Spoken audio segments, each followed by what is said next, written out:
स्वामी समर्थ। नमस्कार मित्रांनो, मकर संक्रांतीच्या पौराणिक कथा खूपच मनोरंजक आणि ज्ञानवर्धक आहेत। या सणाला वेगवेगळ्या पौराणिक कथा जोडल्या गेल्या आहेत। येथे काही प्रमुख कथांची माहिती दिली आहे। सूर्यदेव आणि शनिदेव। सर्वात प्रसिद्ध कथा सूर्यदेव आणि शनिदेव यांच्याशी संबंधित आहे। जेव्हा शनिदेव काळे रंगात जन्मले होते तेव्हा सूर्यदेव त्यांना स्वीकारण्यास नकारले होते, त्यामुळे शनिदेव क्रोधित झाले होते। नंतर सूर्यदेव शनिदेवाला शांत करण्यासाठी मकर संक्रांतीला त्यांच्याकडे तीळ अर्पण करण्याची प्रतिज्ञा केली होती। भगवान विष्णू आणि दैत्य। आणखी एक कथा भगवान विष्णू आणि दैत्य यांच्यातील युद्धाशी संबंधित आहे।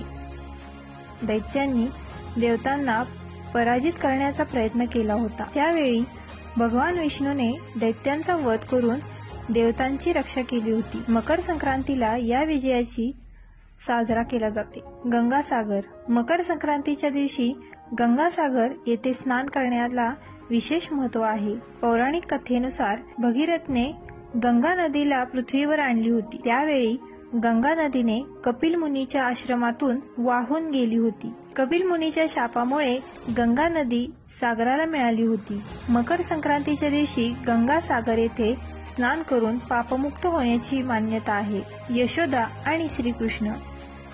एका कथेनुसार यशोदाने श्रीकृष्णाला प्राप्त करण्यासाठी मकर संक्रांतीला व्रत केले होते। मकर संक्रांतीच्या पौराणिक कथांचे महत्त्व। धार्मिक विश्वास।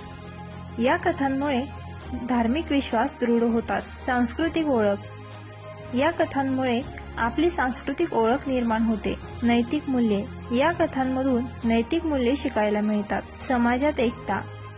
या कथांमुळे समाजात एकता निर्माण होते। याशिवायही मकर संक्रांतीच्या उत्सवाशी संबंधित अनेक छोट्या मोठ्या कथा आहेत। या कथांमधून आपल्या पूर्वजांच्या ज्ञानाची झलक मिळते। यशोदा आणि श्रीकृष्ण यांच्यातील नाते हे माता पुत्रांच्या प्रेमाचे सर्वात उज्ज्वल उदाहरण आहे। मकर संक्रांतीच्या पौराणिक कथांमध्ये यशोदा मातेचा उल्लेख अनेकदा आढळतो। यशोदा मातेचे व्रत। मकर संक्रांतीच्या दिवशी यशोदा मातेने श्रीकृष्णाला पुत्र रूपात प्राप्त करण्यासाठी व्रत केले होते। तिने भगवान विष्णूकडे प्रार्थना केली होती की तिला एक पुत्र प्राप्त होवो। तिच्या अखंड भक्तीमुळे भगवान विष्णूने श्रीकृष्ण रूपाने जन्म घेतला। श्रीकृष्ण आणि यशोदा मातेचे नाते। श्रीकृष्णाने बालपणापासूनच यशोदा मातेचे मन जिंकले। त्याने आपल्या मातेला खूप प्रेम केले आणि तिला खूप आनंद दिला। यशोदा मातेनेही श्रीकृष्णाला आपल्या लाडक्या मुलासारखे वाढवले। मकर संक्रांती आणि माता पुत्रांचे नाते। मकर संक्रांतीच्या दिवशी यशोदा आणि श्रीकृष्णाची कथा सांगून माता पुत्रांच्या पवित्र नातेसंबंधाचे महत्त्व सांगितले जाते। हा दिवस माता पुत्रांच्या प्रेमाचे प्रतीक मानला जातो। या दिवशी माता पुत्र एकत्र येऊन हा सण साजरा करतात। मकर संक्रांती आणि श्रीकृष्ण यांचा संबंध। मकर संक्रांतीला श्रीकृष्णाला तिळगुळ खाण्याची प्रथा आहे। श्रीकृष्णाला गोवर्धन पर्वत उचलल्याची कथाही मकर संक्रांतीच्या काळात सांगितली जाते। श्रीकृष्णाने माखन चोरल्याच्या अनेक लीला मकर संक्रांतीच्या काळात आठवल्या जातात। निष्कर्ष।